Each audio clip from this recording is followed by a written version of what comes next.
बिस्मिल्लाहिर्रहमानिर्रहीम।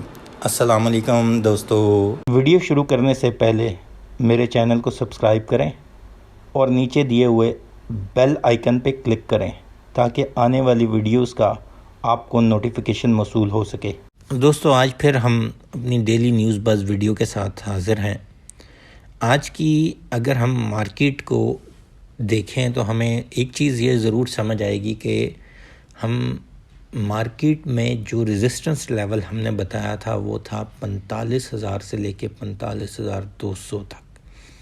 45,200 की रेजिस्टेंस को तोड़ा, पर बहुत वीक वॉल्यूम्स के साथ तोड़ा आज मार्केट ने, और 45,200 के ऊपर तकरीबन जितने ट्रेडिंग्स आ रहे हैं उसमें से 80% मार्केट 45,200 के लेवल पे ट्रेड करती रही, जिसकी वजह से स्ट्रॉन्ग रेजिस्टेंस मिलने की वजह से मार्केट को फिर क्या हुआ कि मार्केट का एक जो की प्लेयर काफ़ी देर से मैं बताई जा रहा हूँ कि टीआरजी में लोग मैनिपुलेट करते हैं। जब टीआरजी में मैनिपुलेशन होती है, इसका चंक साइज़ इतना है कि मार्केट को इम्पैक्ट आता है। जब मार्केट को इम्पैक्ट आता है तो उसका डाउन द लाइन ये होता है कि मार्केट नेगेटिव होना शुरू होती है, और छोटी मोटी जो नेगेटिव न्यूज़ या जिनमें प्रॉफिट टेकिंग बनती है वो वाले स्क्रिप्ट फिर नीचे जाते हैं।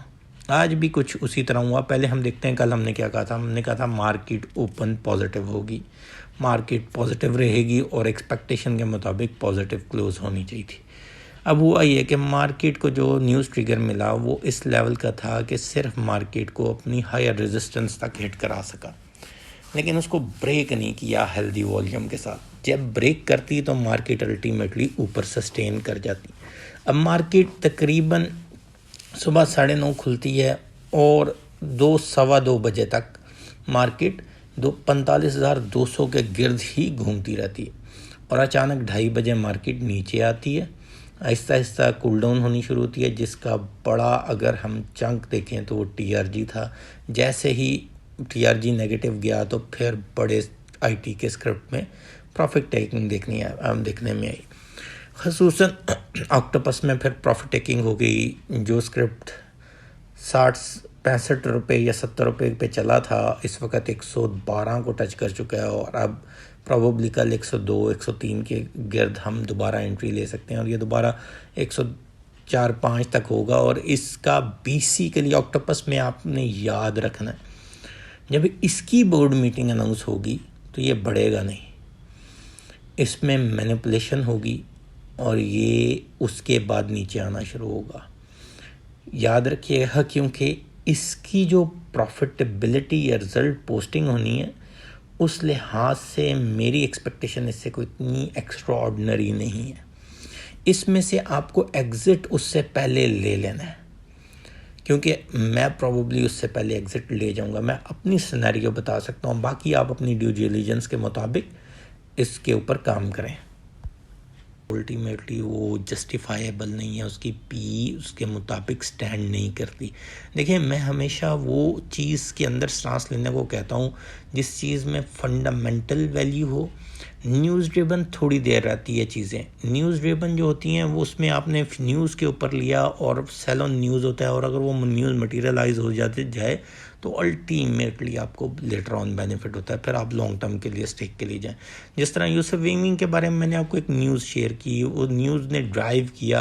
अब इस वक्त भी जो प्राइस है आज मार्केट में, यूसुफ वीमिंग ने भी करेक्ट किया क्योंकि उसकी न्यूज़ आ चुकी थी, उसने कुछ करेक्ट किया। अब वो आहिस्ता आहिस्ता दोबारा रीगेन करेगा, क्योंकि जैसे ही 5 मार्च की डेट उसके करीब आएगी वो दोबारा ऊपर आएगा। तो ये थी आज की मार्केट की सिचुएशन। मैंने इसके साथ साथ आपको लिपी फिपी रिपोर्ट में भी बताया था, उसके अलावा भी कल भी जिक्र किया कि रिज़ल्ट सीज़न चंक इन करना शुरू कर गया। आज कैपको का रिज़ल्ट था, एचकार का रिज़ल्ट था, इसके साथ साथ आपके कल भी कुछ रिज़ल्ट्स आने हैं। तो अल्टीमेटली जिन के रिज़ल्ट्स आ रहे हैं, अगर आप उनमें पोजीशंस लेंगे फंडामेंटल स्ट्रॉन्ग स्क्रिप्ट में, और देखिए कि वाइजली उसमें से निकलते जाएंगे, तो आप इजीली अच्छा बेनिफिट लेते जाएंगे। और किसी का रिज़ल्ट एक्सपेक्टेशन से सुपरसीड कर गया तो तब उसमें ठीक ठाक चंक आप मार्जिन कमा सकेंगे। अब आज की मार्केट को टोटली प्ले आउट किया टीआरजी ने, और जब लेटर ऑन टीआरजी नीचे गया और मार्केट नीचे जाना शुरू हुई तो मार्केट, पहली बात है अगर हम टेक्निकल ग्राउंड्स पे देखें तो मार्केट ओवरबॉट हो चुकी थी। RSI उस वक्त जो था जब 45,255 पे गई तो मार्केट का RSI जो था वो 65 प्लस हो चुका हुआ था। और RSI के साथ साथ अगर हम उसको देखें कि जो ऊपर वाली वेज बनती है वो अपनी रेजिस्टेंस को हिट करके बार बार नीचे आ रही थी, और जब हमने देखा कि वो रेजिस्टेंस को ब्रेकअप नहीं कर सकी तो मार्केट ने वहाँ से कूल डाउन होना शुरू हुई, और जब कूल डाउन होना शुरू हुई तो मार्केट नेगेटिव चली गई।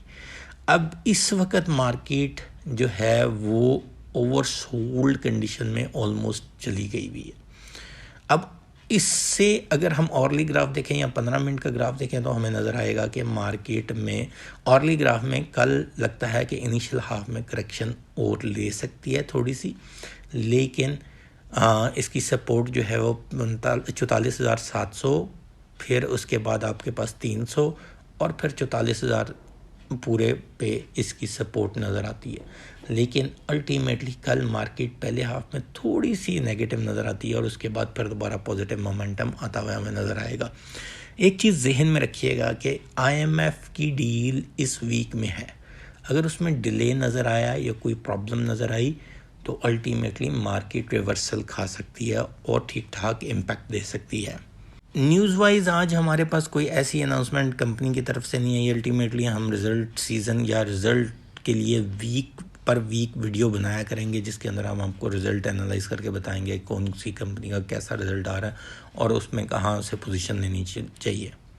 Watch list wise Yusuf weaving ने अल्टीमेटली, जैसे मैंने ये बारहा कहा हुआ है कि सेल ऑन न्यूज़ होता है, तो अल्टीमेटली आज करेक्शन का टाइम था। यूसुफ वीविंग ने 30 पैसा 29 पैसा माइनस में स्टैंड हुआ। टेलीकार्ड का ऑलरेडी जो IPO है उसका नाम जेम बोर्ड के लिए है, ये थोड़ी सी एक नेगेटिविटी है, लेकिन ये इस जेम बोर्ड के ऊपर इसकी न्यूज़ आना जो है इवन देन भी इसको बेनिफिट ही होगा। हम इसके ऊपर डिटेल वीडियो करेंगे कि टेलीकार्ड का जो सुपरनेट का IPO है वो आपकी कोटेशन जो स्टॉक मार्केट की थी अगर आप डाउनलोड करें उसके ऊपर लिखा हुआ आ गया है, इसका मतलब है टेलीकार्ड जल्द ही उसके बारे में नेक्स्ट स्टेप लेने जाएगा। जेम बोर्ड की कंपनियां वो होती हैं जो तकरीबन 25 करोड़ रुपए का जिनका हुजम होता है और वो उसके ऊपर अपना स्टॉक सेल आउट कर सकते हैं और बड़े इन्वेस्टर ही वो इसमें इन्वॉल्व करते हैं।